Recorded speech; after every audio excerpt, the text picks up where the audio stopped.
நண்பர்களே, எல்லோரும் பிடிக்கிறீங்க. இன்றைக்கி பார்த்திங்கன்னா நம்ம 4 ருப்பி, அதாவது எருமையை அடிஷ்னலாக அண்ணாங்கள் போட்டு விட்டாச்சுங்க. பின்னாடி தான் மேய்து பாருங்கள். இந்த புல் நல்லா கிடைக்கு, கொஞ்சம் பால் சேர்ந்து கிடைக்கிது. ஆனால் என்னென்னா பால் ரேட் கம்மியாகி போகுதுங்க. இல்லாட்டி எருமையெல்லாம் நிற்கவே நிற்காது, அதுக்கு இதுக்கு ஓடிட்டே தான் இருக்காது. இன்றைக்கி பொறுமையாக மேய்து. அந்த கேப்பில் பார்த்திங்கன்னா மழை பெஞ்சப்போ தென்னம்பிள்ளைக்கு தண்ணி விட்டது. இப்போது மழையே பேஞ்சப்போ உள்ள மழை பெஞ்சதோடு சரி. இப்போது இன்றைக்கி தண்ணி விட்டுருக்குறீங்க, ஓடிட்டுருக்குது எல்லா மரத்துக்குமே.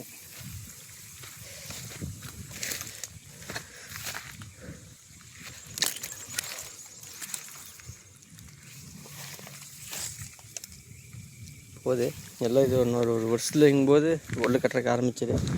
நம்ம முதல்ல வச்சு இது பாருங்க, இது ஒல்லு கட்டுறக்கு ஆரம்பிச்சாச்சு. எனக்கு தெரிஞ்ச ஒரு வருஷத்துக்குள்ளே எனக்கு பாலை விடுறதுக்கு ஆரம்பிச்சிடுது.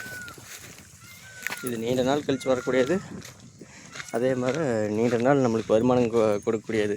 அதங்காட்டிக்கு மாட்டுகளுக்கு புல்லு இருந்தாலும் சரி இல்லாட்டியும் சரி மெயினாக இதுக்கு தண்ணி விட்டே ஆகணும். இல்லைங்க, காப்பு வந்துச்சு பார்த்தீங்களா, ஒல்லு கட்டி எத்தனை வந்துச்சு. தண்ணி யாரும் அடைச்சி வச்சுக்கிட்டு பார்த்தீங்களா. அதங்காட்டிக்கு தான் தண்ணி விடும்போது நான் மேக்ஸிமம் எல்லாம் வந்து பார்த்துக்குவேன்.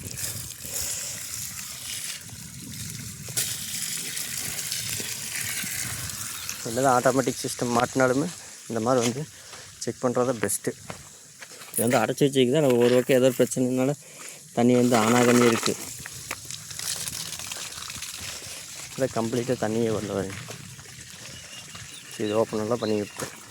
பாருங்க எத்த சொல்லுது விழுந்துருக்குது. என்ன காரணம் தெரியல, குரம்பையெல்லாம் விழுந்துருச்சு. 3 இது விழுந்துருக்கு. வேஸ்ட்டாக போச்சுங்களா. காய் வருங்க, காய் கொசுன்னு இருந்துச்சு, இப்போ அளவாக தக்குது. இதெல்லாம் தண்ணி வருது. செம்பருத்தி எப்படி இருக்குது அழகா. இங்கே ரோஜா செடி, இது என்ன முல்லை செடி. இங்கே இருக்கிற நம்மளுக்கு தண்ணி வரலை. இல்லை ஒரு செட்டிங் பண்ணி வச்சிடுறதாங்க. எல்லாத்துக்கும் இண்டிவிஜுவலாக கேட் வால் மாதிரி வச்சுட்டு 2 ரூபா கேட் வால். பிரச்சனையே இல்லை. அவ்வளோதான், பார்க்கலாம்.